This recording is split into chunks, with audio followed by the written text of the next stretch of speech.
Max, it's taken a little while to get here, but what does it mean for you?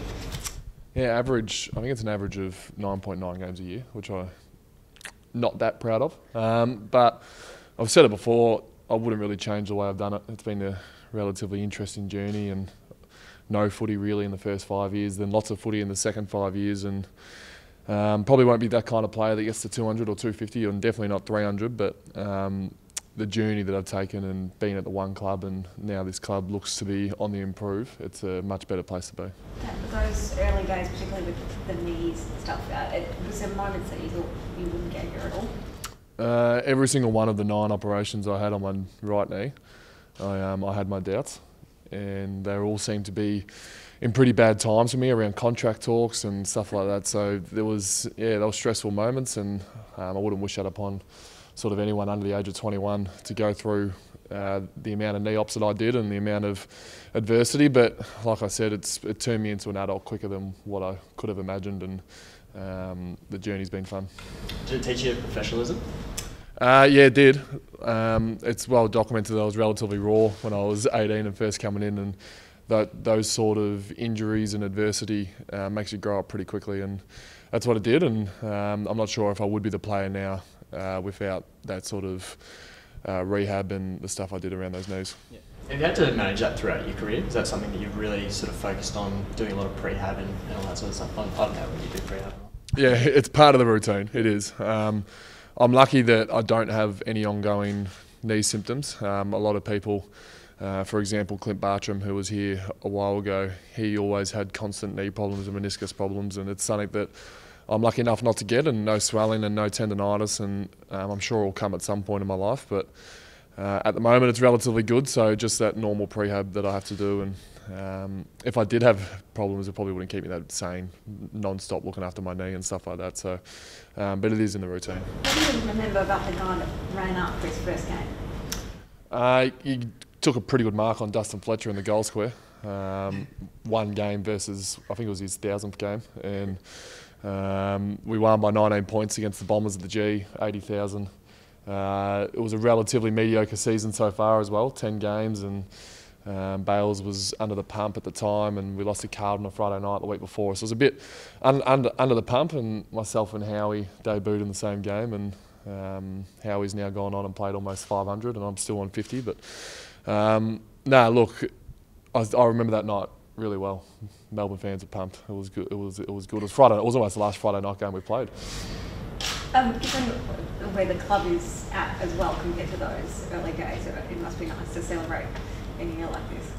Yeah, it is. I mean, pre-seasons and off-seasons, I generally feel the same. And I remember in 2012-13 when we were going through some dark times, round 1 I still thought we were going to win the flag. So I had such a positive mindset after pre-season, and that's what pre-season does for you. It's the during the year bit when we're not losing as much and we're starting to win a few more games, and that's not guaranteed this year.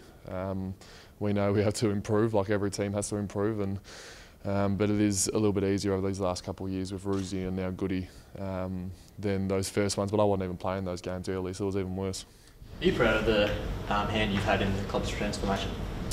Yeah, I don't think it's as big as a Jonesy or a Neville Jetta, even Tom McDonald to a lesser extent. But I have been there, and I have seen the club transform, and the personnel completely change from admin staff to footy staff to players. And I've only played 10 years, and you can imagine someone like a Sean Burgoyne who's had more teammates, but I've had almost 100 teammates in my 10 years, the list that's turned over. So I am proud of where the club's gotten, and partly why I call myself a Melbourne man, and proud to be playing in this jumper. It makes it that more special if we do something for this club. Are you looking forward to getting some texts from those 100 teammates over the next couple of days? There'll be some. Yeah, look, there's been a lot of people that have been added to my phone over the time at Melbourne Footy Club, and that's just what's come with being a bad club. But yeah, hopefully a few of the friends and family get down. I know 100's still a little milestone compared to a lot of other people, but from where I've been, it's a pretty big milestone for me. Is Jack Viney going to be there? He's close to 100 as well. I think he's on. We were equal for a little bit, then he got injured, so he's sitting around 97. I didn't train Friday because I had to go fill in for him at Captain's Day. But the rumour is him and Jonesy both got through. Well, I did see him today and asked him, so it's not much of a rumour. But so I think they'll play. It'll be a gutsy coach to leave out Jones and Viney. And Tommy Mack and Sammy Wienerman were on light duties today as well. Is that just precautionary? Tommy Mack's on light duties every week. Has been for a few years. He's just got a great agreement with David Misson. David Misson's leaving at the end of the year, so it might change. But Tommy and Sam will play. There's no problems with them. There's a few others that were on light duties today that will definitely play as well. The challenge of Port Adelaide, if Paddy Ryder is fit to play, is that one of the more challenging ruck combos that you'd expect to come up against with Scotty Lycett there now as well? I'd love to be able to comment on it, but I don't know how they work as a combo. It is their first time, but as two individuals, Lycett was probably the ruckman of the final series last year, and Paddy was 2017 All-Australian, and we've had some really good battles. So the two of them combined is quite daunting. You never know, we might have two as well to take them on. But it is exciting. It's always good to play the best, and at the moment, Lycett is the best, and Ryder was in 2017. What is it about Scotty Lycett that's so challenging to come up against? He can run. He's agile. He's almost, without pumping up my opponent too much, like if you wanted to make the perfect ruckman, he'd probably be right in there. So, and looks to be in his first two JLT games. Looks to be in some pretty good touch. Good mates obviously with Jack Watts. Do you have a chat to him this week? Has there any text flying back and forth? Yeah, I've talked to Wattsy. He's emceeing my wedding, so I'm just making sure he's got all the things down pat. Had to keep him in line a little bit. No, if he does get a game this week, which I hope he does, will be the first time because he didn't play last year, and I was looking forward to that. So everyone knows when the siren goes, you're not friends, but eventually when the siren ends, we'll have a catch up afterwards, and hopefully he plays because it'll be good to see him out there. Again, not to pump up your opponents too much, but I mean, there's been a lot of people that have written them off lately. Can you, as a good mate, can you see him getting back to his best? Yeah, I'm Watsy's favourite. I'm the number one supporter. I reckon he's a serious talent. He's had some bad luck with injuries and a bit of scrutiny and whatnot, but potentially play a half back, which is a pretty good position for him. We'll look into how we can attack against him, but yeah, I reckon he's a pretty skillful player and a relatively talented player, and can hurt you if you don't look into him. How many family members have you got coming along Saturday? Just mum and dad, I think. I haven't really looked into it yet. I don't think the New Zealanders will be coming over. They said they'll save it. They can only come once a year, so they might save it for maybe the pointy end towards the end of the year. But yeah, it's maybe just mum and dad. And just like the events that happened, obviously in Christchurch last week, I know you're got big connections with New Zealand. Do you have any sort of words for that?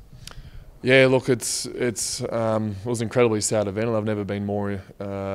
I've never looked into an event more than I have with this one. It's hit close to home, and I've got multiple family members living in Christchurch, and to have a real event like that at home, it sort of scares you. And I made sure they were all okay real early, and they were, which was lucky. And unfortunately, there was people that weren't okay, but to feel it happen so close to home is quite scary and daunting, and makes it feel so much more real.